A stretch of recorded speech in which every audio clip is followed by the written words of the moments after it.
Slopalicious. Okay, sorry. All right. Anyway, I thought that was funny. Donald Trump, along with Elon Musk, have created a new government agency called Doge. Wait. Oh, yeah. Hassan was like up all night tweeting like crazy. He was super mad. He was super mad about all this. I never even used this freak services, LeMayo. Also, while I was tweeting this as a dumb 20-year-old, the dude who owns the company was getting money from Diddy for his other website, Tiny Chat, that was used by trafficking. When I was 20 plus that dumb shit, the guy who owns the app was 40, getting 1.5 million in funding from Diddy and Ashton Kutcher. Also hilarious as a pathetic loser threatened to actually blackmail people who did use his service that criticized his podcast host Destiny Epstein for filming sexual partners and distributing footage without consent. The Zionist freak who owns this app is a 60-year-old stalker of mine who literally got 1.5 million. Bro.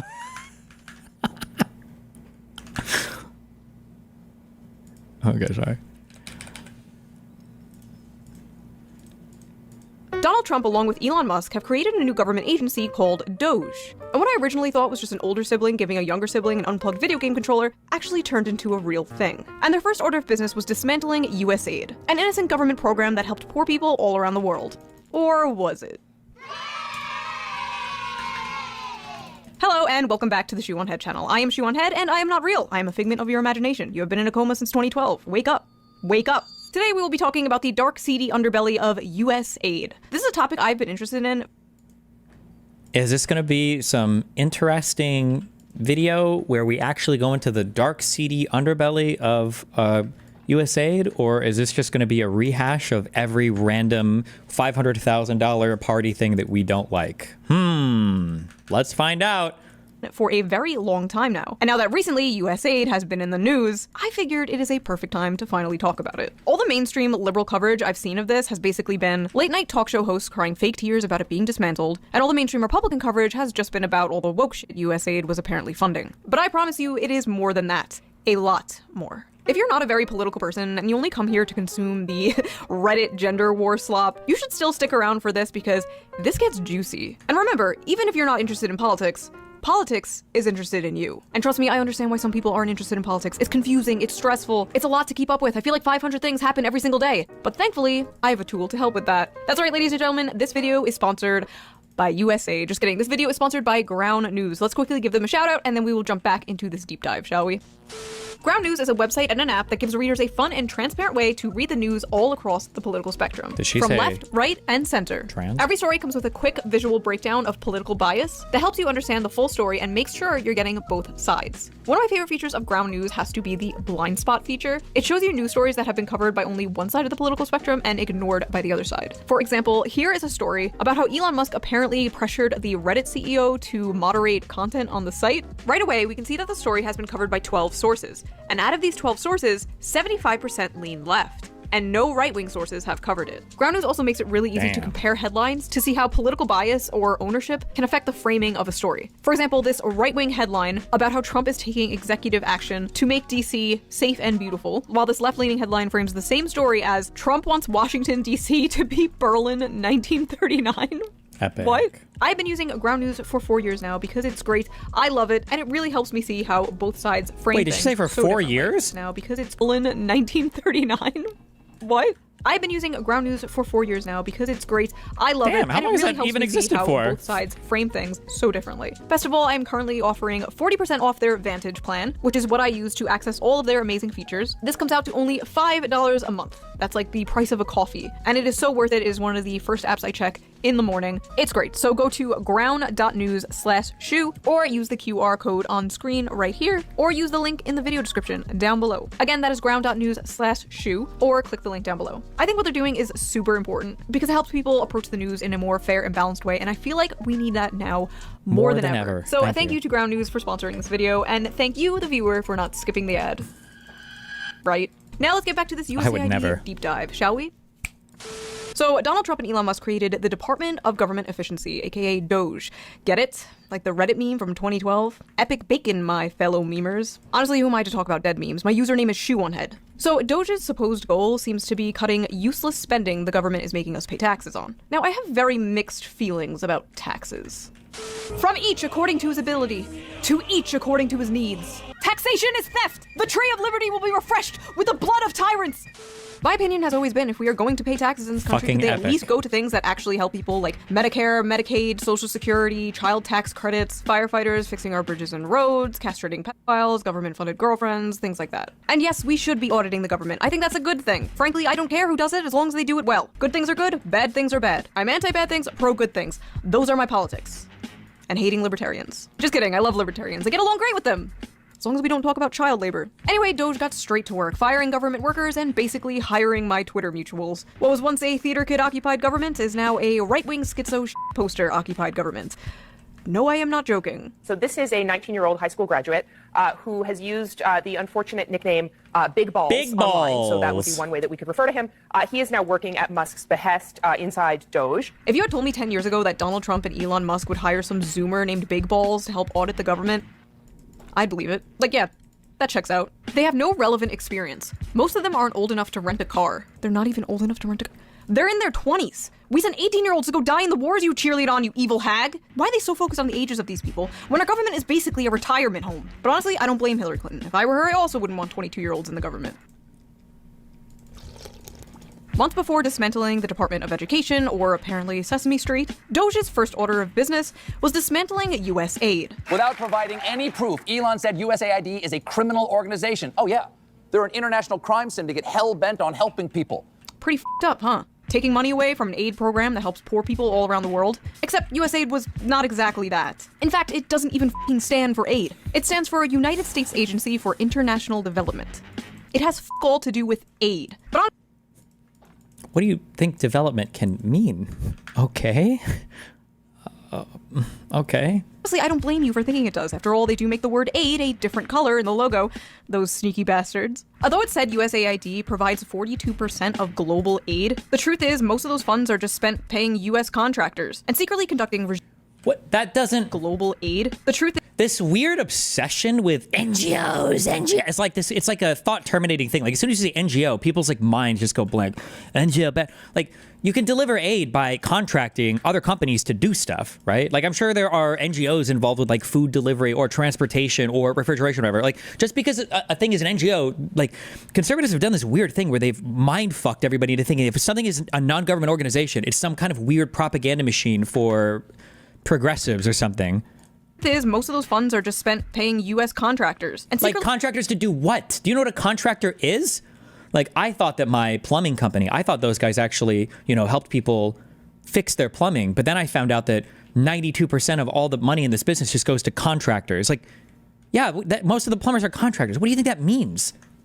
really conducting regime change all around the world. In fact, 80% of all USAID funding goes to just 75 organizations, while But what do those organizations do? I'm sure she'll get to it. only 6% of that goes to aid. And by auditing USAID, Doge exposed the true, real puppet masters behind the secret cabal of evil masterminds funding the woke ideology spreading all around the globe. You. Yes, it was you, American taxpayer. Turns out the deep state was the friends we made along the way. And yes, it's true, we are spending billions of dollars in our tax money to fund things like teaching Sri Lankan journalists how to avoid binary gendered language, combating disinformation in Kazakhstan, promoting inclusion in Vietnam. Okay, so it's just a repost of, it's the same marching orders, bro. It's the same marching orders. I want to know what signal group these guys are in, where they're like, okay, how are we going to message on why this thing is bad today? That Donald Trump wants all the message. Okay, let's do this. Okay, here's all we found all the things, and the totality of this all amounts to like $10 million. And this is what this is what we're going to do. Okay, this is what we're going to focus on. Millions to an Armenian LGBT group, millions to rebuild the Cuban media ecosystem, millions for LGBT causes in the Western Balkans, millions for LGBT activism in Uganda, millions for atheism in Nepal, millions for male circumcision around the world, and $2 million for sex changes in Guatemala. And many I don't think that last thing was true, but I don't remember the story for where that number came from. other things that were so ridiculous I had to double check to make sure I wasn't being trolled. Taxpayer-funded sex changes in Guatemala? We don't even do that here. Now, you might be saying, Shoo, this seems like some stupid anti-woke shit. And yeah, kind of. You got me. But I ask you, young naive liberal, why the f*** was John Bolton once the head of USAID? John Bolton, for those of you who are unaware, is an infamous neocon hack. He's literally criticized Trump for not being enough of a warmonger. Why was why was a guy the head of USAID when he was a neocon? You understand that, like, we had neocon presidents, right? Like, what does this even mean? What does that have to do with anything? Like, what? Neocon hacks, for those same few of you who are unaware, are the people in our government responsible for meddling with other countries all around the world and getting us into wars for basically funsies. The people who suck the teat of Raytheon, Boeing, etc. The military-industrial complex's favorite Discord kittens. These guys come in shades of red and blue. So why was John Bolton, a red guy, in charge of these same... I also love the obsession with anything having to do with foreign policy is always bad. In Iraq. It's like the same, it's the same talking points. Program, USAID, that is sending American taxpayer money to foreign countries to have things like trans pride parades. The truth is that... Yeah, what? He was in... Is that true? Somebody said he was in USAID in 1982.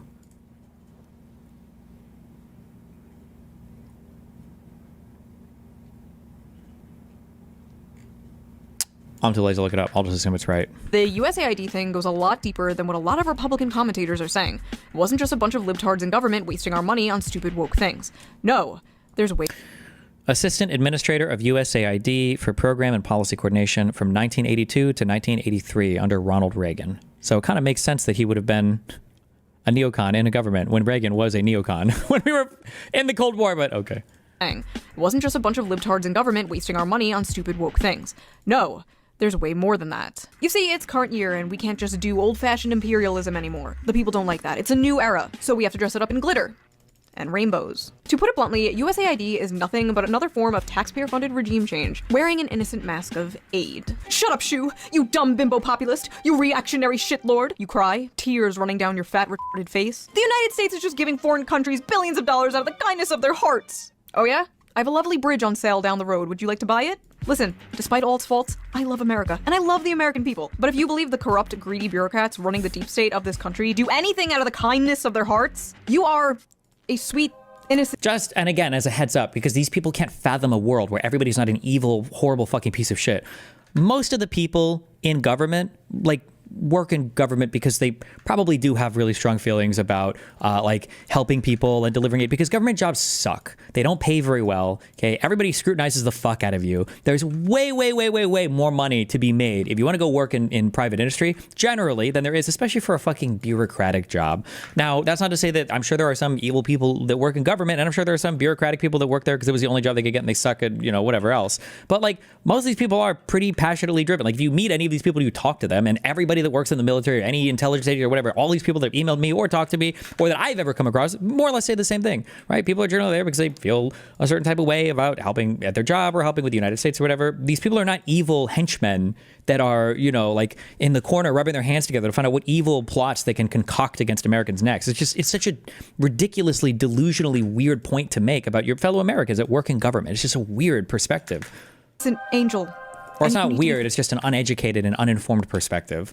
Like there's, it's just from people that don't know anybody, I guess, ever that works in government. Kindness of their hearts. You are a sweet, innocent angel, and you need to be protected at all. Also, so hold on. Also, just checking. What is it that we don't like again? Do we not like it when NGOs get paid? Or do we not like it when deep state bureaucrats get paid? Like, is it just all of it is bad? Because earlier she was upset that contractors were getting paid to do work on behalf of the government. Now she seems upset when bureaucrats in the government are getting paid to do work in the government. Is it just, why not just make a video and do it for like 1 minute? Be like, hey guys, just want to let you know, I hate all government everything. Anything that has anything at all to do with the government or government funding, I hate all of it. Just say that. And then be like, okay, cool. Save us the time of like pretending to, like save us from the effort where you pretend to go through and audit some government program in good faith when really you just hate all government spending or all anything. Like, just do that. Like, all costs. I especially side-eye any leftist who has the nerve to run defense for USAID, especially those who call themselves socialists or commies, considering the fact that USAID was basically originally created to destroy communist countries all around the world. Established in 1961 by President John F. Kennedy under the noble guise of aiding developing nations, USAID was, in many respects, an instrument during the Cold War to counter Soviet influence and keep the Third World from crafting its own socioeconomic model. A year after President John Kennedy created USAID in 1961, he told his directors that, as we do not want to send American troops to a great many areas where freedom may be under attack, we send you.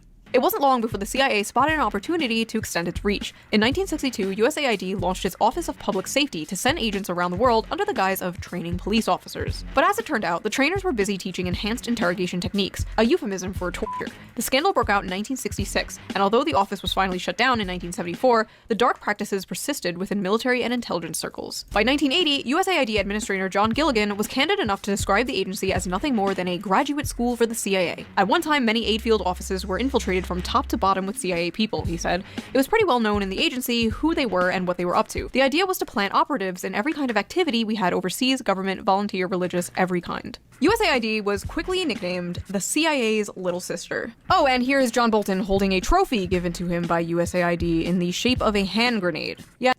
If these are your chief criticisms with USAID, that the CIA is using it to do evil things overseas, then why is it that all the examples, and also, first of all, this was during the fucking Cold War. Just as a quick heuristic, anybody that talks about history, at least recent history, and they'll talk about how bad something was pre-91, and they'll use it to explain about something post-91, usually it's somebody who's historically illiterate. It was a different time. The United States had a whole different foreign policy aim and objective, and we were in active confrontation in a lot of different areas with the Soviets, whether that was support. And if you want to say that some of the behavior of the United States at that point in time was bad or whatever, there's plenty of room for criticism. I'm not saying that all of it is excusable. I'm just saying that it's weird that somebody will say like, oh, well, in the 80s or 70s, we did this or that. It's like, yeah, we probably did a lot of not great shit, especially in South America in that time period. But we were also like actively contending with the Soviets doing the exact same in other parts of the world, or sometimes in the same parts of the world as well. This is why this was happening. If these are the programs that you have an issue with, then why not point out those programs? Why are you talking about trans athletes or trans dance classes or trans surgeries? Like, why not talk about these things? Like, what is your actual issue, you know? Yeah, nothing to see. But maybe who knows, maybe she'll get to that. Here, folks. So let's talk about Zune Zaneo, shall we? Sit down. I love this story. Taken directly from Wikipedia, Zunzaneo was an online social networking and microblogging service created by the United States Agency for International Development, aka USAID, and marketed to Cuban users. It was covertly developed as a long-term strategy to encourage Cuban youths to revolt against the nation's government. The developers aimed to use non-controversial content such as sports and music to build up subscribers and then to slowly introduce political messages through social bots to encourage dissent in an astroturfing initiative. So basically, USAID created a fake-ass social media platform in Cuba with our tax dollars, flooded it with bot content about like sports and music and whatever, just to make it seem normal, then slowly started to manipulate the users and create political division on the app between Cuban citizens in order to create political chaos in this country and a potential uprising. So yeah, how dare we take money away from those— Like, I'm pretty sure, my guess is most people at the time probably would have been okay with this. Because again, with this, we were fighting, it was the Cold War. We were actively, fighting communism across the country. Like, there were worse things that the US was doing within its own country in terms of accusing people of being communists and shit and fucking outing them from offices and everything. Like, yes. starving undercover agents. To make things even more sus, the money we spent on Zunzaneo was publicly documented as an unnamed project in Pakistan. Yes, this fake-ass social media psyop they created in Cuba was documented by our government as being a project in Pakistan. Now, think of all the other weird shit USAID was supposedly funding. Those sex changes in Guatemala. Were they really sex changes in Guatemala? Or were they some covert psyop being done somewhere else in the world? I guess we'll never know now. Using social media to divide— Well, but couldn't we know? Wasn't that kind of like the whole goal of Doge, was to show us where these things were happening at? Oh, sorry, social media programs. My bad. I just mind-fucked myself on the Cuban thing. Just kidding. Never mind. I didn't know she said social media. My bad. I thought she meant radio programs or something. The masses and create political division. You don't think— No. They wouldn't do that. I mean, it's kind of weird they asked the former founder of Twitter— Wait, which one of our departments or sub-departments or whatever did the vaccine misinfo shit? Was that a USAID thing or was that something different? I wonder if she would bring that up. Twitter to help with this project, but no. They would only do social media psyops in other countries, right?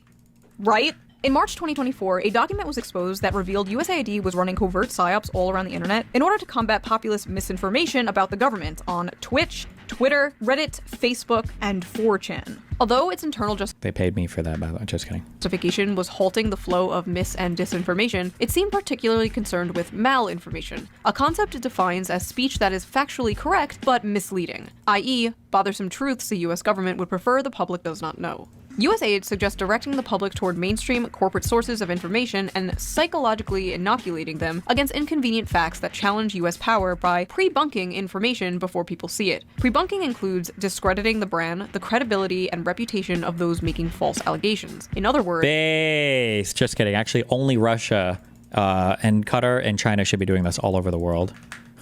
A state-directed This was in 2010. attack against alternative media and critics of the US government. So basically, USAID was funding a bunch of dorks to go all around social media and be like, source? Every time someone criticizes the government. This is somehow more pathetic than when I used to use an alt account to defend myself on BreadTube subreddits. That is basically what our government was doing. Also, I like how this implies the people you called a Fed online might have actually been a Fed. There is a chance that you may have fought with a federal agent, a USAID federal agent on Twitter or 4chan. This also implies that, like, streamers and social media influencers may have been funded by USAID. But who? Who among us? Who would be willing to unquestionably, enthusiastically suck establishment cock that hard? Me! For all the bad stuff America does around the world, USAID was just an organization that did a lot of nice things. Like, it put a lot of money into efforts to help people in a variety. By the way, I would like to say formally that there was only one group of people who were 100% confirmed to have been getting paid by another fucking country to do propaganda. And I don't know if I've heard ShoeOnHead say anything about those people, but maybe she has and I missed that video or I missed those sets of tweets, but just want to say, a variety of ways, like both materially and culturally. What the fuck are Shoe's politics? Is she like a MAGA communist? It's just another of the anti-establishment dipshits. Like, everything the government does and all of that is bad, and everything that alternative media says and produces is more or less good. It's just like a nice way for the United States to have a positive presence around the world. For the record, I do not actually believe Destiny is being funded by USAID. I just thought that transition was funny. I fucking love that quote, though. USAID was just a nice organization that did a lot of nice things, like culturally help people around the world. Culturally help people? Why are we in the business of cultural imperialism? Because if we don't, somebody else will. Never mind. These it's so... Like, I feel like I'm explaining, it's like a first grader argument, right? Where a kid is like, I want to play with a toy all the time. And you're like, well, that's not good. And you're like, well, why not? And it's like, well, if you share with other people, okay? And it's like, I don't want to share with other people. But if you do, then they'll probably be nice to you as well in the future. Oh. So, like, not being a huge, massive fucking piece of shit to everybody actually benefits me? Yeah, that's right. That there are forms of influence that you can gain by helping other people that actually come around and benefit you at the end of the day, too. Isn't that crazy? Isn't that wild? Why do we have to culturally enrich Latin America or the fucking Balkans? So not only are we the world police, but we are now the world HR department? No thank you. Why are we spending billions of dollars doing fuck-ass shit in other countries while ours crumbles? I don't care about teaching gender studies to Ugandans. They'll always say this while ours crumbles, but they never want to spend any money here. You never notice that, right? We stopped spending in Ukraine, right? Did Trump finally kill that? So have we reallocated that money to stuff here yet? Has that happened? We cut USAID. What did we get for that? Are we spending that money here now? Is that happening? I feel like every single place I look at when conservatives use this argument, I just see Nigel Farage's bus going around talking about how much money the UK was sending to the European Union and how all of that money could have gone to the NIH instead, and it didn't. Would Shoe talk to you? No, none of these people will debate, ever. None of these people will, okay? Don't ever, it'll never happen. The pothole in front of my house hasn't been filled in 3 years. These are my taxes, and I believe my taxes should go to help people in my country. I don't think that's controversial to say. And I know many conservatives agree with me. I'll always hear them say, we can't be spending money in Ukraine. We have to take care of our own. And then they just don't take care of their own. True. Because that's socialism or communism or something. Listen, do you actually want to take care of your own? Do you actually want your taxes to go towards helping the poor and sick and families in this country? Are you actually America first, or are you corpos and foreign countries first? I'm more than happy to work with you on good things to fix this country. But I don't think the establishment GOP is. You don't want able-bodied workers on a program that is intended. I don't like her saying the establishment GOP. It's MAGA now. There is no more establishment GOP. I don't even know why she says establishment. It's not even the establishment right now that are the GOP. It's literally the MAGA cultists. I don't know where she gets establishment GOP from. I would say that the party that exists, whatever, right now, the cult Trump party has completely and totally eviscerated the entire Republican establishment, but okay. For example, for single mothers with 2 small children who's just trying to make it. That's what Medicaid is for, not for 29-year-old males sitting on their couches playing video games. We're going to find those guys and we're going to send them back to work. First of all, Medicaid is for anyone who needs it, period. And second of all, 29-year-old guys? You mean your fucking voter base? You mean the very demographic that is shifting the entire country in your direction? Those guys? Yeah, we're just wasting so much money helping young men. Those greedy gamers just gobbling up all the tax money. Not massive tax cuts to corporations and the rich. Not all the money to the bloated military-industrial complex. No. Gamers. Young men who can't find a job, can't afford a house, can't afford college. Young men who... Like, why? I don't understand. Like, I'll be honest, I haven't seen who she supported for president, and maybe she actually did support Kamala. But I don't know why you would pretend to give a fuck about any of this when the Republicans have been very clear, and MAGA and Trump have been very clear about never expanding any of this shit, ever. Like, I don't know how you could pretend to care about this unless, I guess the arguments from them are always that the woke shit was always going to destroy the country or was going to go too far somehow, although they've never expressed how exactly that would work or whatever, yeah. Can't build a family because of the society you created. Those guys, they need to pull themselves up by their bootstraps and pay for their own Medicare. This care isn't for them, it's for women.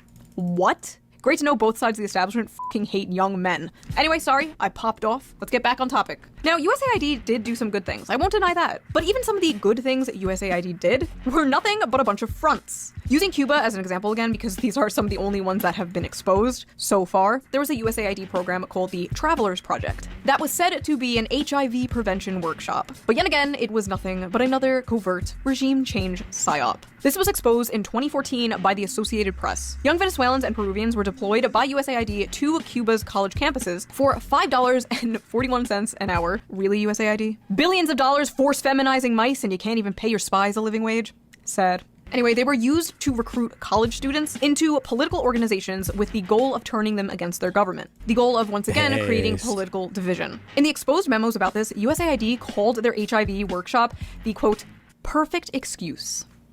Right. But we're totally funding DEI in Vietnam for pure humanitarian reasons, I'm sure. This was done so sloppily that even our boy John Bolton came out and disavowed it, but not without saying he thought it was a good idea in principle. Yes, it's a great idea to create taxpayer-funded secret psyops all over the world in order to f with other countries' politics. Just don't recruit teenagers to do it next time, okay? What? I honestly just think it's kind of funny we were funding anti-socialist agendas all around the world and disguising it as social progressivism. Don't think too hard about that one.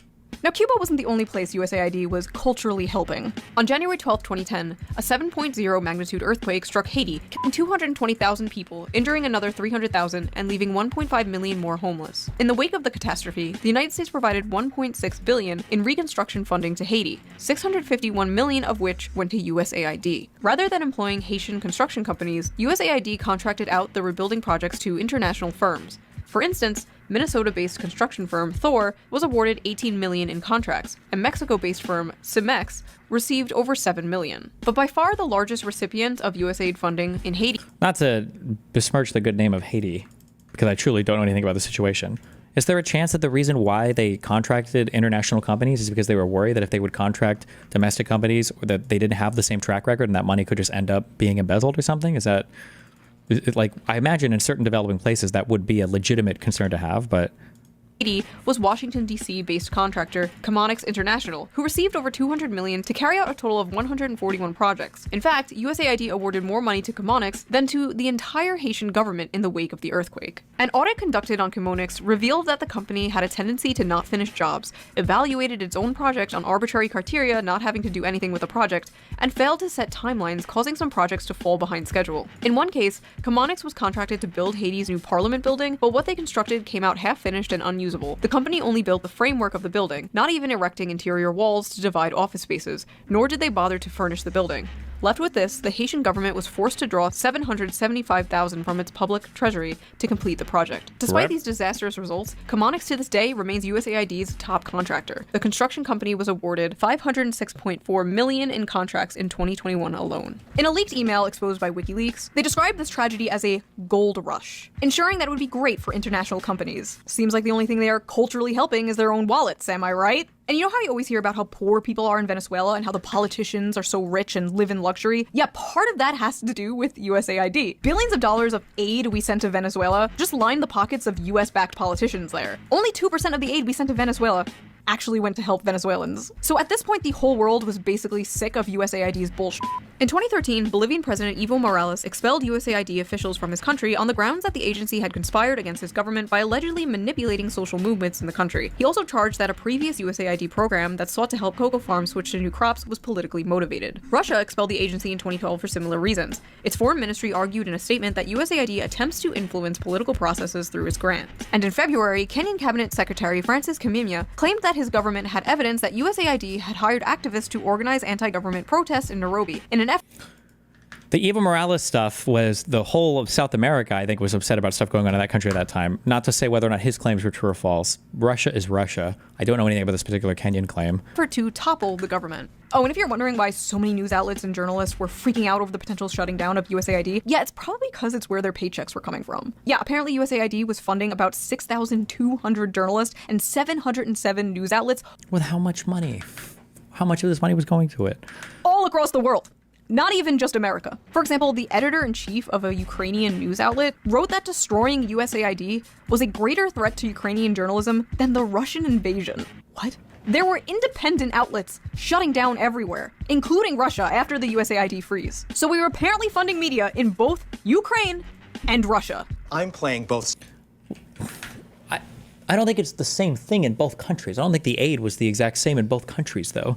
Also, keep in mind, too, like, most of the stuff is publicly available in terms of, like, contracts that are being written to companies. Now, I can't speak to this undercover CIA ops shit, but, like, if companies were being paid in Ukraine and they were getting that money from USAID, all of this is publicly available on these government websites. I guess one of my biggest issues is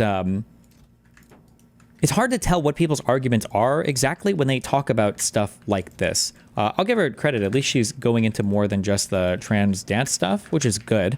But it's like, should the argument be that the United States shouldn't help or do anything to help other countries around the world, right?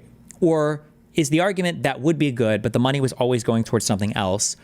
Or is the argument that would be good, but we can't do that in conjunction with the operations? Because depending on what your argument is, it would demand a different course of action, right? So if you think that, I think that the USAID mission, stuff like PEPFAR, I think these are noble projects, but the CIA or other companies, or not companies, other intelligence services get involved too much and it bungles it up or it makes people not trust whatever. I think that's a legitimate position to have. I think that's probably more than a legitimate position to have. But then the solution to that would be to solve those problems, not to just completely and utterly destroy the organization, right? Or if your position is literally just, we shouldn't be wasting money on anybody anywhere, okay, well then you just say that, and why waste your time with the other arguments? Like, who cares if the CIA, or who cares if there are trans dance things or whatever? Don't waste your time with the other arguments. I feel like there's this weird bouncing between multiple positions that happens, rather than just people honestly saying, like, we just shouldn't spend any money on it at all. Here's the arguments why, fuck it, you know?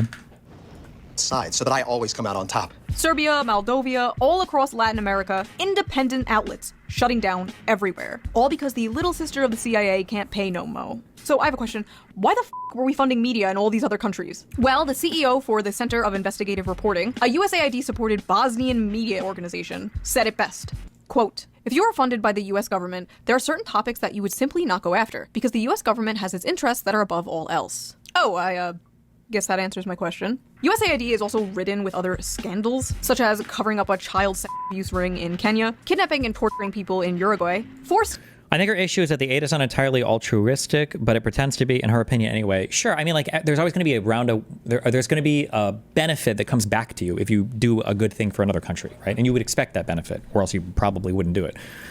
But if that's your only complaint, then why not just fix some of the issues? Why shutter the program completely? Because I'm pretty sure you could make this argument about basically every single private company, every single, U.S. department. Like, you can make this argument about everything. Everything has had some level of corruption or abuse or malfeasance at some point in its history, especially if it's sufficiently large enough. Would we destroy anything that, like, you're in the government, you have both halves of Congress. Why not work on reforming some stuff, or keep the good stuff and try to get rid of the bad stuff? Because that would actually take effort and it would actually show competency and governance. But sterilizing 300,000 Peruvian women, and the famous one you all know, funding drug production in Afghanistan. Oopsie poopsies, we did little fucky wuckies. Now think about all the other that hasn't been exposed. These aren't mistakes, these aren't flukes, these aren't little fucky wuckies. This is what this program was set out to do. This is why it was created. We were quite literally funding Globo Homo as a sneaky way to do regime change. Like, if we don't Globo Homo, then everybody else does. I hate that Americans are going to have to learn this the hard way, but people like her never will, because you're rich YouTubers. That, like, There is a world where instead of the US doing it, China and Russia are doing it more than us, and they have control over everybody's opinions, and they have control over what everybody thinks is right or wrong, and now we suffer as a result. But change in American intervention? Or do you think we're spending $1 million in Nepal to promote atheism because Hinduism is such a threat? You're cute. The United States won't sleep until there's an ugly progress flag hanging on Starbucks on every corner of every street all over the world from Latin America to the Middle East. Ah yes, the greatest American exports, butt sex and war. There are a shit ton of old left-wing articles you can find online spanning back to like 2010, even earlier, about how evil USAID is. Now suddenly liberals are acting like it's another fucking beacon of democracy that we have to cry and piss and shit about just because it's Trump getting rid of it. Frankly, I don't care. If they start dismantling things that I do care about, things that do actually help the American people, then I will care. Expose where the trillions of dollars we spent on the Iraq war went next, please. Or, you know, like there are so many reports about the spending and everything that happened in Afghanistan and Iraq. There are huge reports written about it. There are huge, there have been articles and leaks about it. Like, what are you looking for here? Like, what? Actually release the Epstein files. Do I think Doge cut USAID because they're our great comrade in arms, cutting off the tentacles of American imperialism? No. Trump probably just cut it because he thought it was a woke, gay waste of money, and it was. But as far as I'm concerned, every article written about how bad dismantling it was written by John Bolton himself. Like the president of Colombia said, take your money with you. It's poison. All the sources I use in this video and all the information I got for this video will be in links down below. Feel free to do your own research as always. And if you like this video, please consider subscribing. A lot of you aren't subscribed apparently. You just watch and fuck off. I will find you. Also, this video is most likely going to be demonetized, so if you can and if you want to, please donate to me on Patreon, link down below. It helps the channel so much, and I appreciate it. And I will see you next time with a... Would you have an issue if Russia did the same? Why were you obsessed with calling Tim Pool a traitor then? It is Russian interests. Would you have an issue if Russia did the same? Russia is doing the same, and they will do the same no matter what. If we could all come to an agreement in the world where every country agrees not to influence any other country, then we can have that conversation, but Russia literally does the same. So I don't know what the point of that question was, but... a less serious...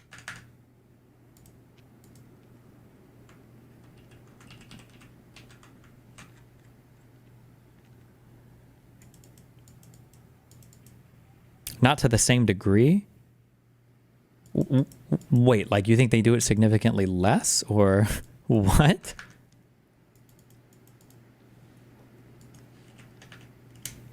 My guest today is... The Emergencies Here, Part 2. Wait, what is this? After over 100 illegal gambling machines were seized in Etowah County, this news reporter asked a local man if he'd seen anything, but he wasn't snitching. Did you know that there was an illegal gambling operation going on just down the street from where you live? No. It was illegal. What that's that? I ain't heard nothing about that.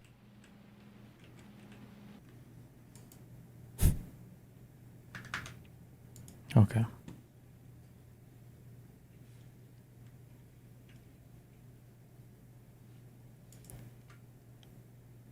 Is Asha Rangappa. Rangappa is a former FBI special agent and a senior lecturer at Yale University's Jackson School of Global Affairs. She's also the author of the Substack Freedom Academy. Freedom Academy? It's got freedom right in the name. Asha Rangappa, welcome to the show. Thanks for having me, Ezra. So I want to begin in the somewhat dark place that we're in. It looks to me that the administration is pretty directly disobeying Supreme Court orders in at least the Kilmar Abrego Garcia case. What recourse is available to the courts or to the system? Well, I think this is why a lot of analysts are now saying we're officially in a constitutional crisis. So the normal recourse here would be to hold the administration in contempt. They can fine specific officials. If it were you and me and we were held in contempt, I mean, the ultimate penalty might be that we could be jailed, but I doubt that that's something that would ultimately happen to anyone in the administration, but that would be within the power of the court as well. But Trump could just pardon you. Ultimately, the executive branch has the enforcement power. The problem with getting to any point where there would have to be physical enforcement is, of course, that Trump maintains control over all of the enforcement agencies, including the Marshals Service.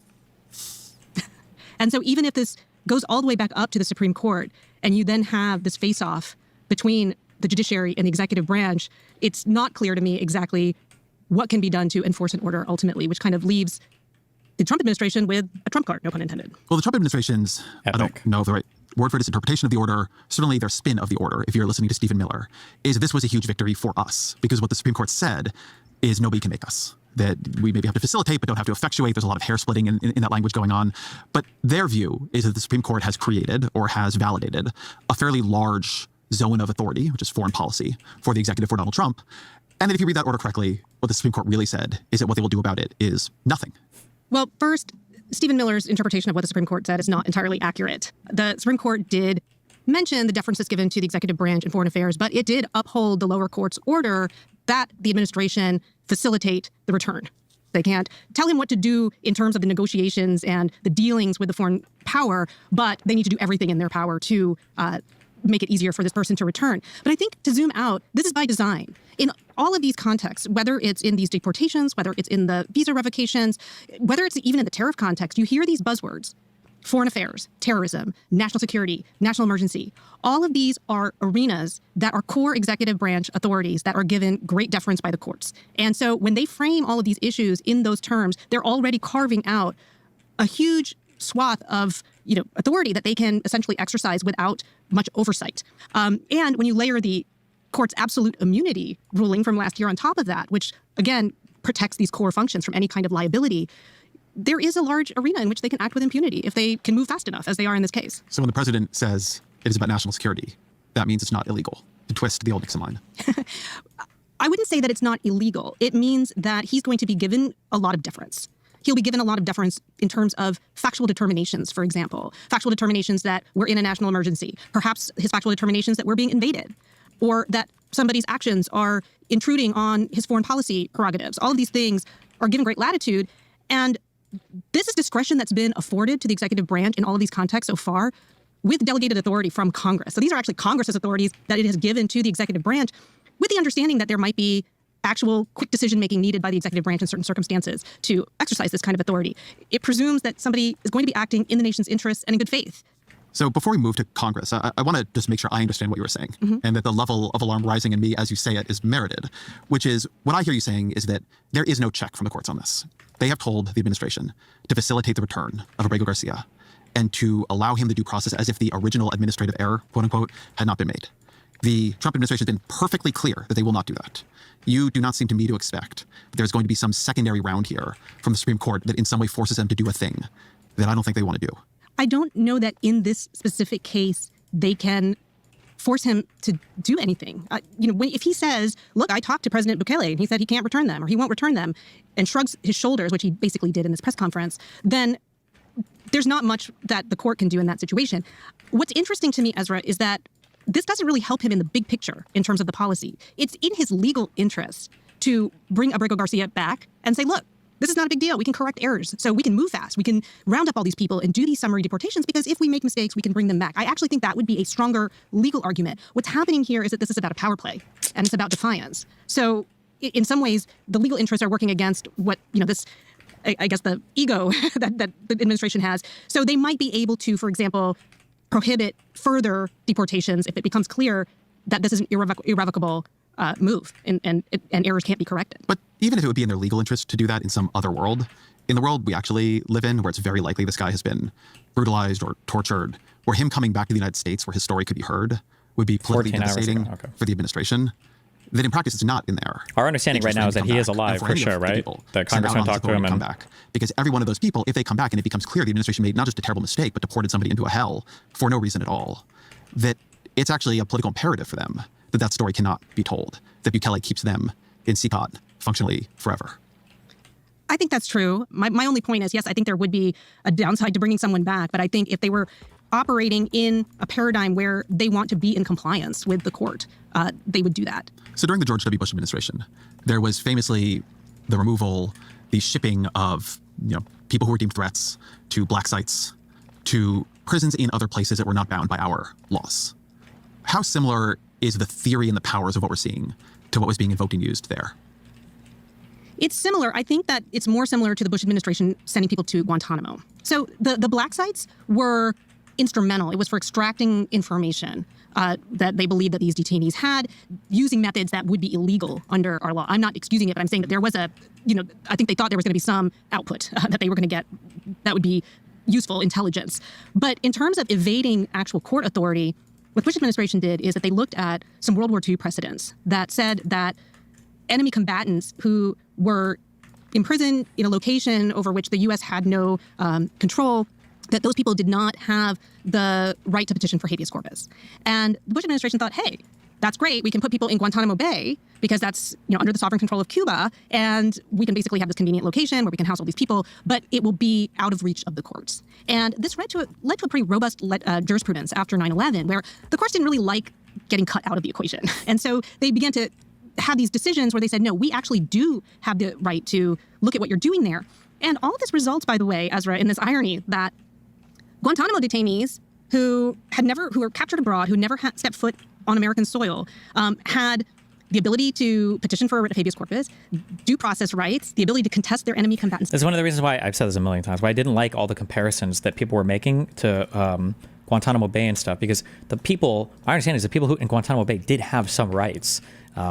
They had more rights than the people that are being shipped to fucking immigrant detention centers or whatever the fuck, or shipped to El Salvador now, which is kind of wild to think about. Status, and were protected by the Geneva Conventions. So what you're seeing now is that people who have literally been here for a decade aren't being afforded those same privileges and rights.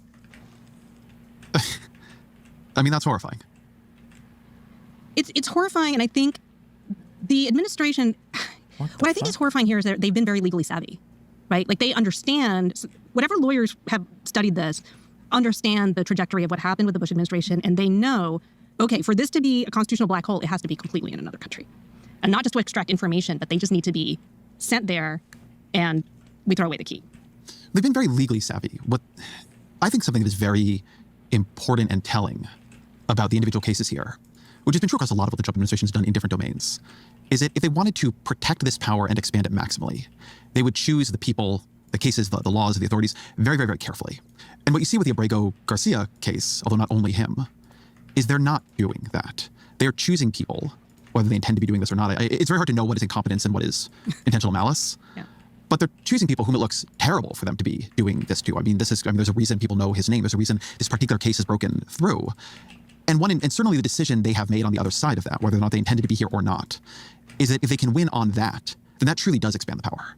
If they don't have to choose who they are sending to Bukele's hellhole carefully, if it does not have to be the absolute worst, most bulletproof confirmation of this person is a horror who you do not want in the United States, if it can just be Donald Trump said so, then what you have is a disappearance power. Not just a national security power, the capability to remove almost any kind of person at any kind of time. And when he begins to then, on top of the criticism he is getting, have Bukele there in the Oval Office, yucking it up with him, tell him he's going to need to build more prisons, saying maybe the homegrowns are next. What do you think, American citizens are a special kind of people? Wasn't that what he said? Then it feels to me like we've tipped into another world. Whether being legally savvy, this is not the narrowly tailored test cases they're sticking to. These are, I mean, the kinds of cases that the Supreme Court is already telling them you can't do this. And functionally, the response is, yes, we can. When they talk about narrowly tailored cases, so if there's going to be some core constitutional or legal precept that you want to beat, that you think you have a really good argument for why the freedom of speech or, something to do with habeas corpus or something that you think, like, I think that we should be able to fight this. I don't think this is what the law should look like. You look for these kind of like ideal cases where the facts are so overwhelmingly on your side and you can make the strongest version of your legal argument. These are the cases that you tend to look for. The thing that they're pointing out now is that it's kind of weird that it feels like the administration, like, let's say, for instance, you really wanted to be able to deport green card holders, and this is kind of a newish power, that's being brought in, then you would imagine that you would choose the best and strongest cases where you have actual multi-gang rapists or multi-person gang rapists. You've got these homicidal pedophiles, like the worst people, because this is where you are at your zenith, making like a kind of a more moral argument, or at least a strong criminal argument. This is where, you're picking people like, you really want the Democrats to come out and fight for, even if he should have the right to have due process, to fight for the right of a child rapist, because nobody really wants to be on the other end of that. And it's a scary world to try to fight on some important, legal doctrine that could get changed if the case that you're fighting on behalf of isn't the strongest case. Yeah. So it's weird that the Trump admin is like hanging their hat. Like he said, they could have very easily just said like, oh, deporting this dude was a mistake. Like, we'll bring him back. And then they're done with it. And they move on to a stronger case, but they're not doing that. And that's kind of scary in and of itself, I think. Right. I was going to say, I think the only change I would make to what you said is, it's not if we can win on this, then we can do everything else. It's if we can defy this, then we're home free. Yeah, I mean win not legally, but just in power exactly, terms. in power. And this is the difference, I think, between what the Trump administration is doing and what the Bush administration was doing. The Bush administration didn't want the Supreme Court to end up ruling on something that wasn't going to go its way. So when they thought that maybe they did not have the best legal case, they would move the detainee out or they would put them into criminal proceedings to avoid having the question actually answered, because it's sort of, then they're still sort of acting in some gray zone. The Trump administration is willing to take, as you mentioned, these bad cases. Bad cases make bad law, especially for the executive branch. But they seem to not care, and I think that is the scary part. Wait, the PF Young guy just dropped a live stream where he's trying to say that Destiny is playing on his team enlightened centrism. Because it does evince a predisposition to disregarding, as we're seeing it happen right now. If you were to give me your big picture, we're somehow not even 100 days into this, but your big picture for the way the Trump administration wants to use the security and judicial apparatus of the state to accomplish its objectives, whatever those are, what is the framework that you're using now to make sense of it? I think this is just a consolidation of power. This is arrogating authorities from Congress, which, as I mentioned before, it's already kind of seating on its own, and now arrogating powers from the judiciary. I mean, effectively what the Trump administration is doing is actually acting as a quasi-judiciary, right? They're rounding up people and effectively being judge, jury, and executioner. And they're just saying, look, trust us. We decided that this person is guilty, that this person is a terrorist, that this person violated the law. So it's a consolidation of power. It's an authoritarian move. And I think the challenge is who's going to stop us? And if they do it fast enough and they can get people into this constitutional black hole, then they win. So in theory, the power to stop them would be in Congress, if Congress wanted to. I think the power to stop this in any systemic way is with Congress. So the Alien Enemies Act of 1798. I mean, this is, this is a delegation of Congress's war powers. What is that act? Why don't we talk about that act for a minute? Yeah. The Alien Enemies Act was passed in 1798 during the quasi-war with France. And it allows the president during a declared war or an invasion by a foreign government to remove alien enemies of the nation that is the enemy that are 14 years or older, and basically remove them. And the idea being that in that kind of situation, people hold their allegiance to their country. And so there could be people who are spies and saboteurs, and in order to protect national security, the executive branch needs to have the ability to very quickly remove people. It has only been invoked 3 times before this year, in the War of 1812, in World War I, and World War II. In those contexts, in World War II, for example, people got individualized hearings, at least to determine whether they were, in fact, nationals of the country that was the enemy. But it's now being applied in this immigration context. Trump is claiming that illegal immigration constitutes an invasion, and specifically an invasion by Tren de Aragua. And therefore, people, men 14 years or older who are members of that group, fall under the purview of the Alien Enemies Act and can be removed. And when you say it's an arrogation of power by the administration, which I agree it is this an arrogation of power because Donald Trump is truly so convinced that South American gangs are a threat to the U.S., or is this an arrogation of power in a more broad-based and fundamentally dictatorial fashion where there's a range of enemies to the state, to the leader, and they are pulling in any set of powers that they can to exert control? Well, I think the latter, though I think right now they're testing it on this one group because it's something that most people wouldn't object to, right? There's gangs coming in. They're dangerous gangs. I mean, Tren de Aragua is an actual gang. It's a dangerous gang. So is MS-13. Let's apply this war framing here. And I think the idea is let's see how much we can get away with, and then we can push the envelope and keep expanding this group into broader and broader categories. And we've already heard Trump discussing with President Bukele yesterday that, hey, why not include homegrown criminals in this whole thing? So I think that this is kind of testing the waters to see how they can do it. But this is about summary removal. This is how can we get people out of here in as great numbers as possible, as quickly as possible. I think that's the goal. And then they'll start including other people into whatever category they deem as the enemy. So we should say that when Trump was musing that he would like to send homegrown criminals to El Salvador, he does say, well, we'll have to look into the laws on that. What are the laws on that? So I think sending U.S. citizens abroad to rot in a gulag would be probably not unconstitutional. There is something called the Non-Detention Act, which says that no citizen can be imprisoned or otherwise detained except pursuant to an act of Congress. But if you could just send people away on what even you admit is an administrative error. So this is the thing. I think the thing is if we just whisk people off, then at that point, it's over. It's game over. And yes, listen, if they... Yeah, I've heard that they're looking at they don't like this Jerome Powell business. They don't like this Fed chair guy. That's really scary. If they I mean, I guess technically Trump has the right to get rid of him. He doesn't like it, but that gets so weird, dude. Cut the judicial branch out of this, which is what the Bush administration tried to do. If you can't even get your foot in the door to have the executive branch justify the reason that they designated you as a terrorist, as an enemy, before they ship you out, then absolutely, we're in 1973 Chile. That's, from there to black vans showing up in the middle of the night and rounding you up and you get disappeared. Is that where you think we are? I don't think we're there yet. Not the black vans, but 1970. I mean, 3 Chile, isn't... What is between us and there? Yeah, we're never quite there yet. Notice that we're like never quite there yet. It's a little bit spooky that at some point, is it the frog in the boiling pot? Like, are we there? We just don't realize it, or Presentation here, I have found nothing to hold on to. And I'm not asking you for something to hold on to because I think it's really important that, look, the thing I say in the intro to this conversation is, it seems to me the emergency is here. Yes. Yeah, because I feel like the issue is that this administration has gone in such a short amount of time so far beyond like what even the most deranged haters said they would do. Nobody expected the first 100 days to be this insane. And it always seems like, when people are like, oh, well, this is really bad, this administration hasn't shown a willingness to pump the brakes on basically anything, right? I don't think this administration is like, okay, fuck, we have to stop pushing at that angle. This was too far. They haven't even shown the slightest degree of giving a fuck about pushing the brakes or for pumping the brakes on any of the actions so far that they've been called out on. That's pretty spooky, I think. The test is here. Yes. The question of whether or not they can defy the courts and do this is here. I think it is very inconvenient to face up to that. So if you think it isn't true, that's great. I would prefer to think it isn't true as well. But if you think it is true, then what does that imply? What are you supposed to do if you're standing on the abyss of 1973 era Chile? Listen, our Constitution has one remedy for this, which is impeachment. I mean, this requires political will. It requires a certain consensus that this is unacceptable, that we are beyond the pale, that this is extra constitutional, that this person is abusing their power, that they are violating their oath, they're violating all kinds of laws.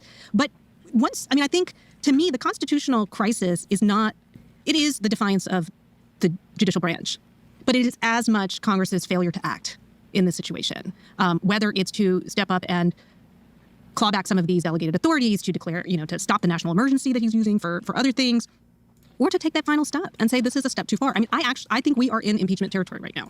These are impeachable. We've been so far past impeachment territory, but offenses. This is a deprivation of rights. In my opinion, what you saw between Trump and Bukele yesterday was a criminal conspiracy to deprive people of their rights. It's an agreement to commit a crime. It is a crime to deprive people of their rights under the Constitution or the laws of the United States under color of law. That's exactly what he was saying that he was going to do.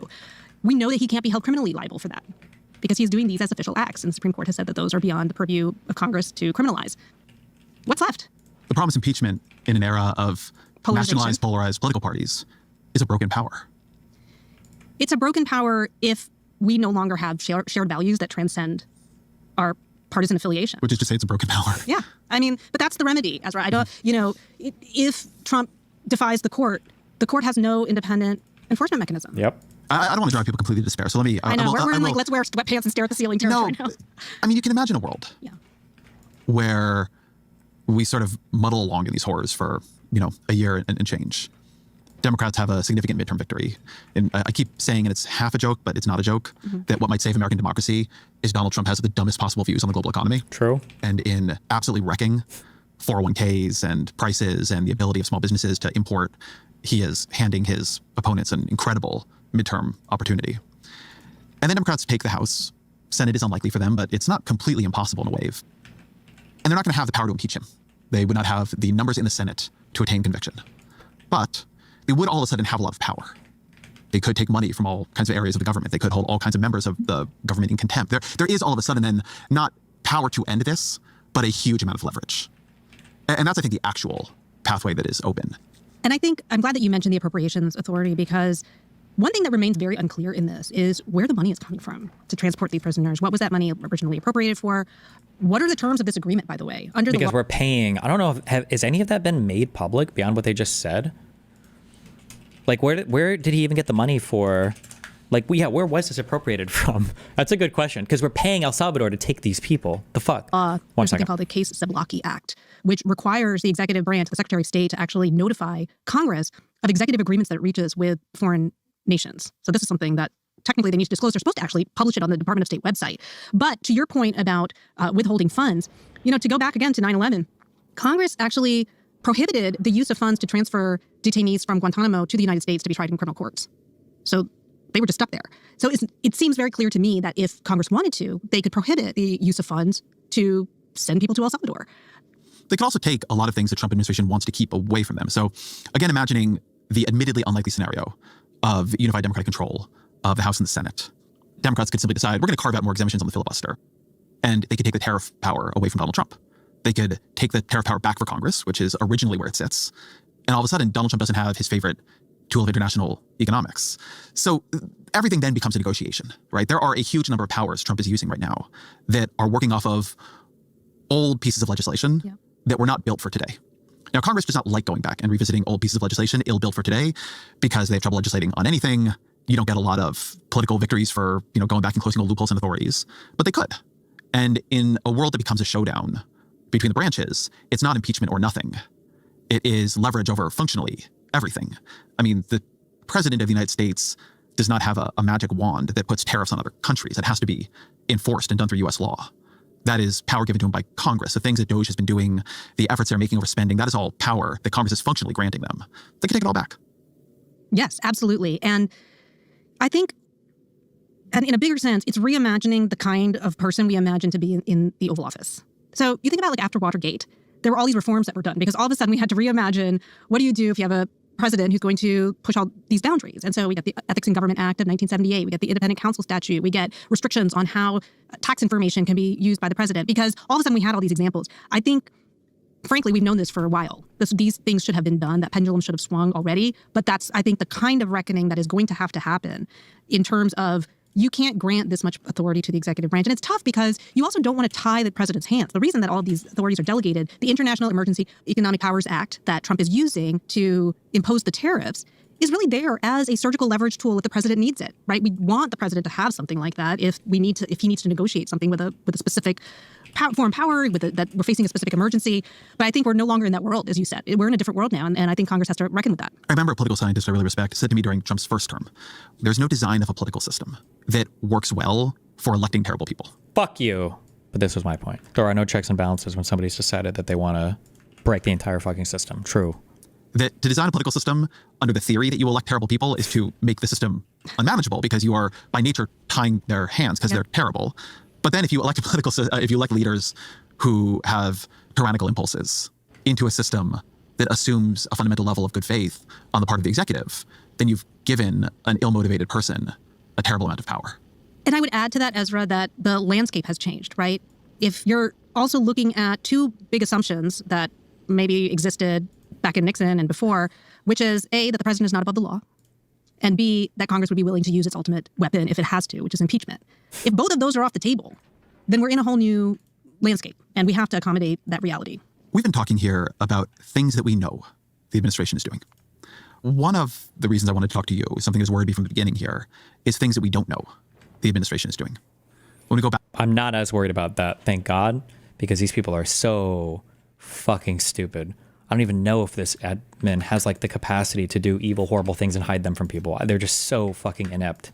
And they're also so blatant with their evilness as well. All their scheming and everything is so public and on display for everybody. I think it's part of the plan is we have to show people how much we can defy the government or defy the laws or defy, Congress or whatever. It feels like it. Although maybe that's a naive feeling on my part. I should think more carefully about that. Back to the early days of nominations, the nominations of Kash Patel and then Dan Bongino to the FBI, a place he used to work, were astonishing to me. That even Senate Republicans agreed to this was frightening.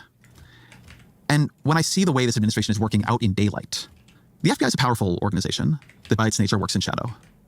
It is being run by people who would never run it aside from their loyalty to Donald Trump. True. What is your sense of both what might be happening here and what is possible here? I'm glad that you mentioned that the FBI operates in the shadows. I mean, it does have this national security piece, which is literally the shadows, but also the nature of investigation is that a lot of it happens before it ever gets to a court. And I think what most people don't realize is the FBI does not operate under a legislative charter. It doesn't have laws, apart from the Constitution, that govern how that investigative power can be used.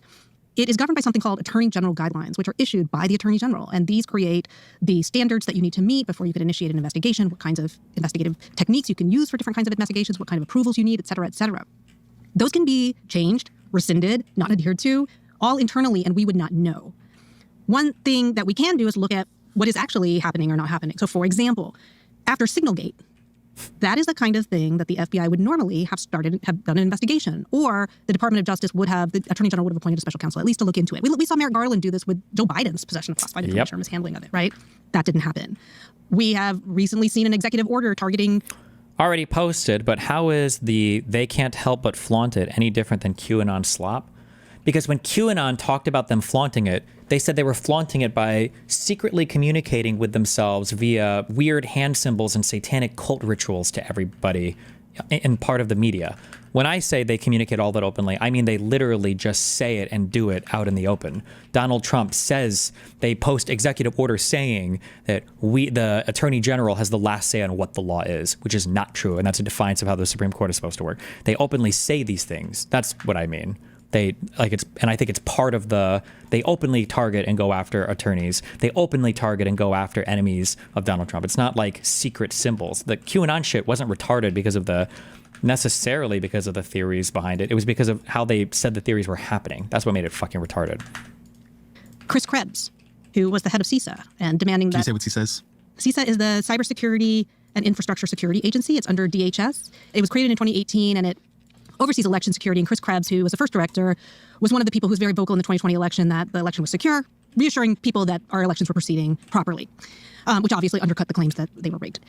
But Trump has ordered DOJ to do an investigation. Again, this kind of tells me, unless there's evidence that I just don't know, that the Attorney General guidelines are in the dustbin. I mean, they can't possibly be following those to create an unsubstantiated investigation. An analyst who was working on the Russia investigation has been placed on leave. That was somebody who was mentioned in Kash Patel's book on his enemies list. So it is telling me that this is not an agency that is working the way... Like what she's saying here, right? When we say out in the open, like Kash Patel wrote a book on a lot of crazy shit. Like we see the stuff they're doing. It's not... QAnon's claims were always super secret in the shadows, making weird hand symbol retarded shit. It's not the same. That it did when I was there, just based on some of these outward things. And that can be very dangerous because there is a lot the FBI can do. Let's go into what it can do. Mm-hmm. Here's my picture of the FBI, and you can tell me how much of this feels right to you. Mm-hmm. There is a highly professionalized bureaucracy there. That bureaucracy is a bureaucracy the Trump administration understands to be hostile, has treated as hostile. But of course, not everybody in it is hostile, right? There are going to be people who are there who Kash Patel believes are loyal, believes are on board, believes want to advance through Kash Patel's FBI. There are going to be people they hire into the FBI. And so while the entirety of the FBI would not be safe to turn into your private go after my enemies agency, there are certainly going to be dozens, hundreds of people who you could have on special teams who you were using in ways like this. In the past, under Hoover, the FBI has done a lot of digging up information on people and then using it to compromise them, to blackmail them, very famously with people like Martin Luther King Jr. And so if you imagine something that does not seem to me to be far-fetched, historically or in the present, which is you've named Patel and Bongino, who are intense loyalists to Donald Trump, to this position. They understand their work is serving Donald Trump's will, and they understand their tools being the FBI and loyal agents within the FBI or loyal people they can bring to the FBI. What could a group like that do? They can do a lot. There is a long runway from when an investigation is started to when it might get a judicial check of some kind. So just as an example, they can surveil you physically. I mean, just as an intimidation tactic. We'll talk about black vans, right? They can park in front of your house and just watch you all the time. They can go interview people that you're working with and not make it clear what they're investigating. And that creates a lot of suspicion around you. They can go through your trash. They can find out all the numbers that you're calling. They can get your financial transactional data and find out how and where you're spending your money.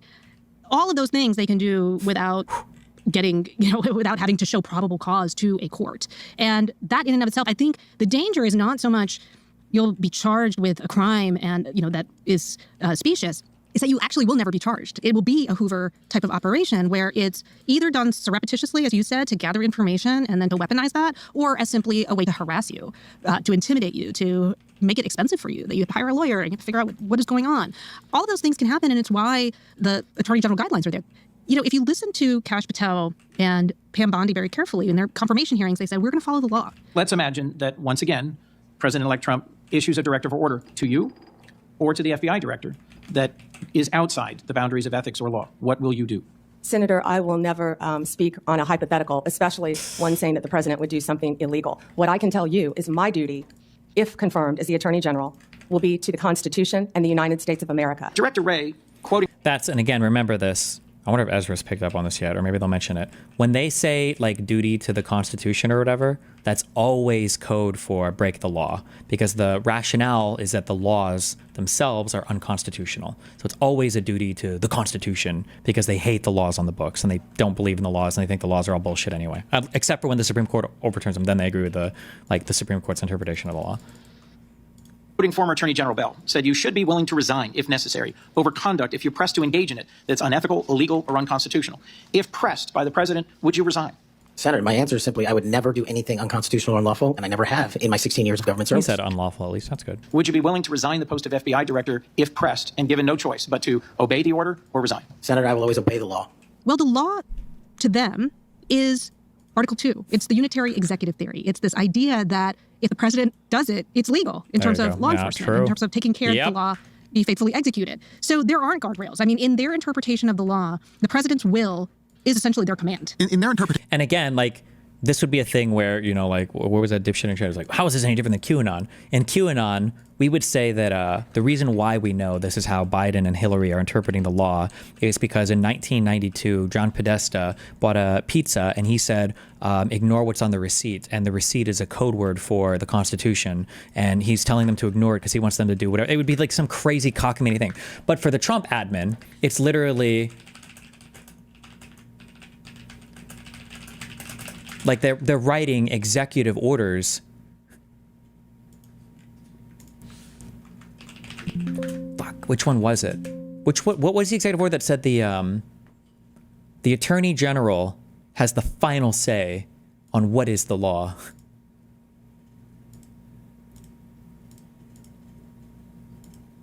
Order stating that only he and Attorney General Pam Bondi have the power to decide what the law means in the U.S. The order interprets... Fuck, what was the letter of the order? Fuck me. Which one was it?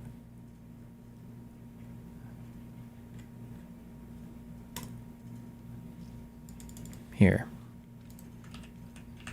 Reigns in... Wait, was it just this? It was just this. Oh, it's interpret, I'm sorry. The president and the attorney... No, wait, this is not it. Fourth point. Will interpret the law for the executive branch instead of having separate agencies adopt conflicting interpretations. It wasn't this. It was... The wording was something along the lines of, like, the attorney general has the final say on what the law is or something. I don't remember if they specifically mention the courts, but they say something like that. Fuck, I wish I could remember what executive order it is. But,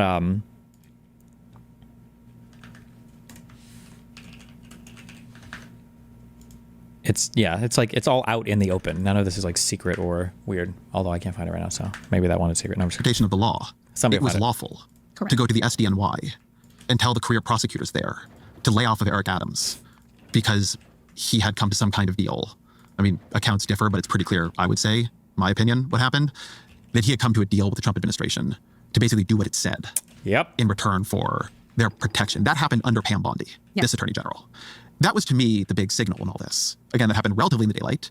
They sustained the effort, even after all these... Oh, that too, yeah, relatively in the daylight. That wasn't relatively in the daylight. That was in the open daylight. Like, that was... You couldn't be more open. These were public letters that were being republished on fucking X and shit. Like, everybody could see what was going on there. All of this was super open. Prosecutors resigned publicly, creating quite a lot of bad press and publicity for them. And they did it because... I mean, I think the through line of Donald Trump's view of the world and how to operate in it is leverage. What he wants on countries, what he wants on people, what he wants on business partners is leverage. He'll get it in kind of all different domains. Tariffs are leverage. Power in primaries is leverage. Funding for universities. Funding for universities is leverage. The fact that they can deport you on a green card is leverage. The fact that you're being investigated by the SDNY for political corruption is leverage. But then you think of the FBI and its capacity to find leverage on people. And if you hold the view of them that I just described, then the FBI specifically becomes a very frightening organization. It becomes a weapon. It's important to understand that this idea of using power for leverage actually dovetails very nicely with the unitary executive theory, which doesn't see any independence between law enforcement and the president. Can you say what the unitary executive theory is? So it's this idea that the president, in his singular person, it embodies all of the executive power. everyone under him, all the inferior officers under him, are essentially expressions of that power. This is really about being able to hire and fire everyone in the executive branch, but it's been extended to this idea that the president can control investigations because he is the chief law enforcement officer. And there's nothing in Article 2 of the Constitution that actually says that there has to be any independence. I mean, the Attorney General and FBI is not mentioned there either. These are all evolved from norms. So then when you say there's a connection between unitary executive theory and using the FBI in this way, draw that out. Basically, the unitary executive theory would support President Nixon's maxim that if the president does it, it's legal. It's...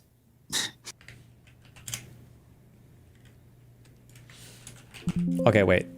I think this was the one I was thinking of, but this does say, I'm misremembering this. This is a unitary executive theory idea. This isn't necessarily interpreting it over the courts, because this says for the executive branch, I think.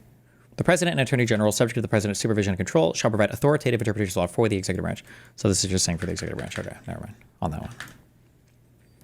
Also, I thought the unitary executive theory wasn't saying that if the president does it, it's law. I thought it was saying that every single branch of the executive or part of the executive is just an extension of the president. Therefore, the president can have a direct control of all of them. I thought that was more a unitary executive theory than anything about breaking the law. Theory and using the FBI in this way. Draw that out. Basically, the unitary executive theory would support President Nixon's maxim that if the president does it, it's legal. It's... When we talk through this, what you're left with is, at least for the next period until the midterms and the swearing in of another Congress, the boundaries on what they can do are what they decide to do. Well, first, is there anything wrong with that statement? No, and you're more of a political analyst than I am, but my sense is there may be one other potential restraint is that even if this administration doesn't care about the court of law, they do seem to care about the court of public opinion. See, I don't think they do. You don't think they do? Because well, but it's weird because it feels like he cares about the court of public opinion insofar as the public cares about him, but not necessarily other Republicans winning elections, I guess, which is weird, but... I think mass protest, unpopularity, bad polls, I could potentially, and also the framing of things, for example, the idea that Trump can't bring back a person from an El Salvadoran gulag, from this country, suggests a lot of weakness. And, so I think there are ways to frame things in ways that put the administration on the defensive in terms of the popular narrative. Let me think about how my own thinking on this has changed, because I would have said the same thing you're saying. And I'm not going to tell you that I think there is no level of mass protest. Oh, fuck. Sorry, this was it. Okay, thank you. I thought I was going crazy for a second.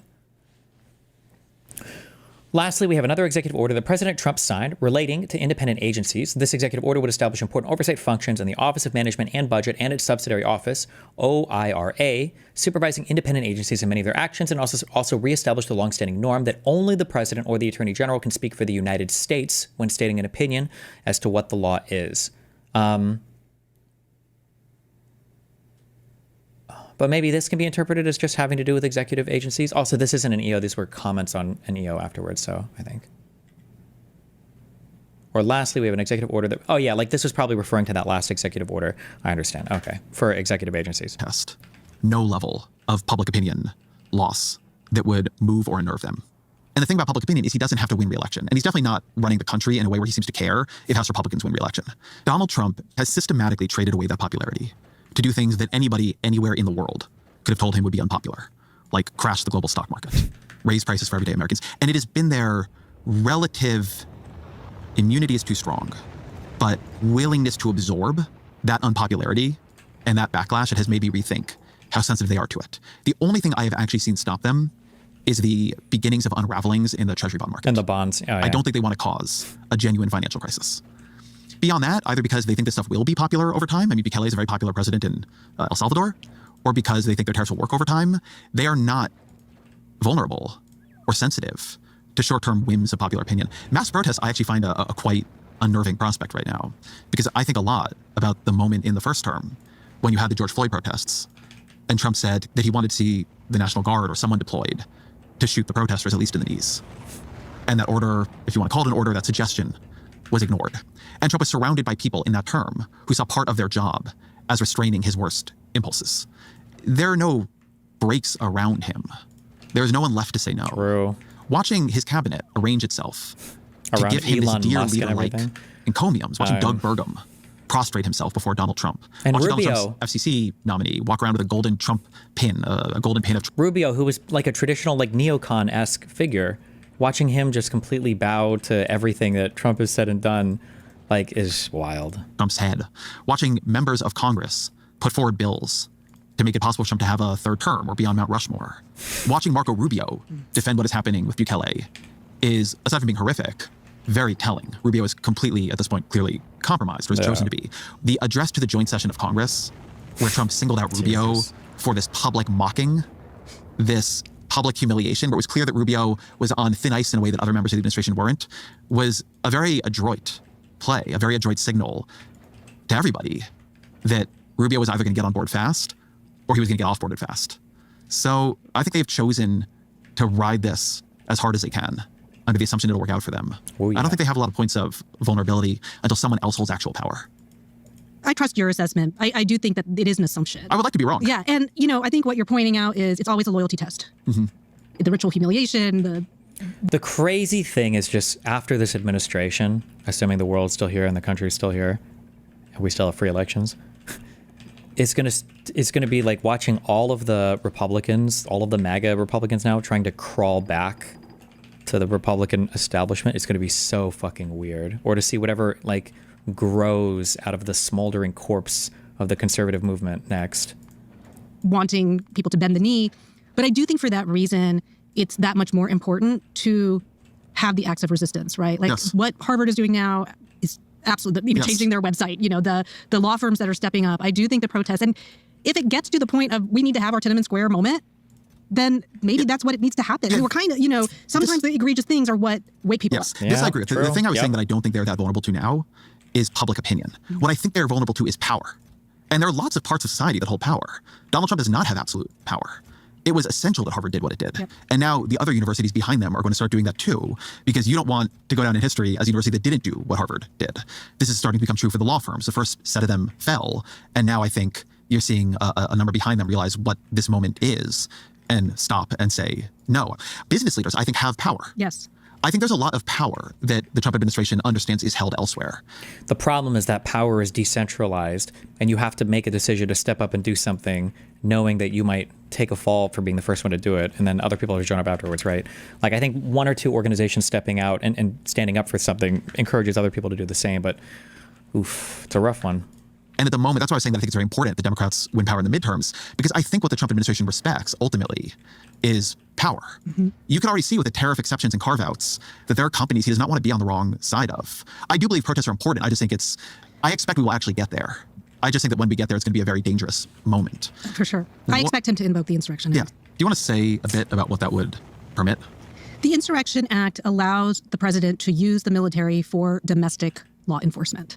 Essentially, we would see military personnel in the street, potentially arresting people or doing other law enforcement type activities, which I think normally the military has tried to not operate in that way domestically. I'm also worried he'll invoke the Insurrection Act. And I think, again, going back to people he's appointed, the message of appointing Hegseth Patel, right? He put loyalists in charge of... And firing the JAG officers. Firing generals we thought were disloyal, or trying to fire some of them at least. He has tried to take control of the security agencies, and I don't think that's for no reason. Yeah, I think that's right. I just think that, as you mentioned, exercising all of those pockets of power regularly and systematically from now until the midterms. I mean, waiting until the midterms to me. Yes, like I agree with you. I mean, if we're here 100 days in, like I don't know where we're going to be. Look, that's a point for me. The last thing I want to come off on in this show is nihilist. But the point of, for me, this whole conversation is to say that if it is not stopped now, it is going to get much worse. Yep.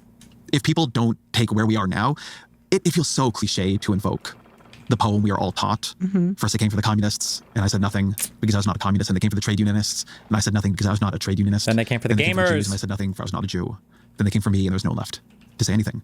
It's not that there be no one left. It's that by then people decide it is too dangerous to say anything, right? That you climb up the ladder of power every time you are able to exercise power against a weaker set of enemies in society, and nobody stops you. And that's why, to me, the Abrego Garcia case is not a small thing. No. If he can do this to some random Maryland father, 3 kids, nobody actually leaves this guy as any threat to anybody, and then sit in the Oval Office. Wait, there's no shot this is true.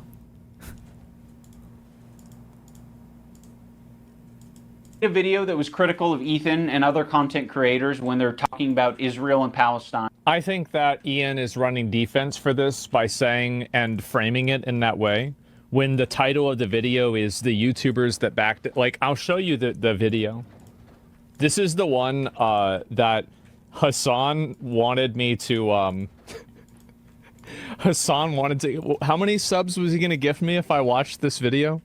The whole thing on stream, it was like a huge amount, right? He really wanted me to watch this, and wait, is this like a leak, or did Hassan say this publicly? It's like a joke? Was Hassan really offering him 500 subs, it says? Asmil says Hassan offered to give him 500 subs for him to watch Noah's video on stream. the YouTubers who backed the genocide. 500 subs, yeah, there it was. And like, to say that a YouTuber backs a genocide, this is a pretty heavy accusation, right? This is a really heavy accusation. This isn't being critical of how they are talking about the Israel-Palestine conflict. This is someone saying that that's wild. Not only are you talking about it, but you are actively promoting the ethnic cleansing of a group of people.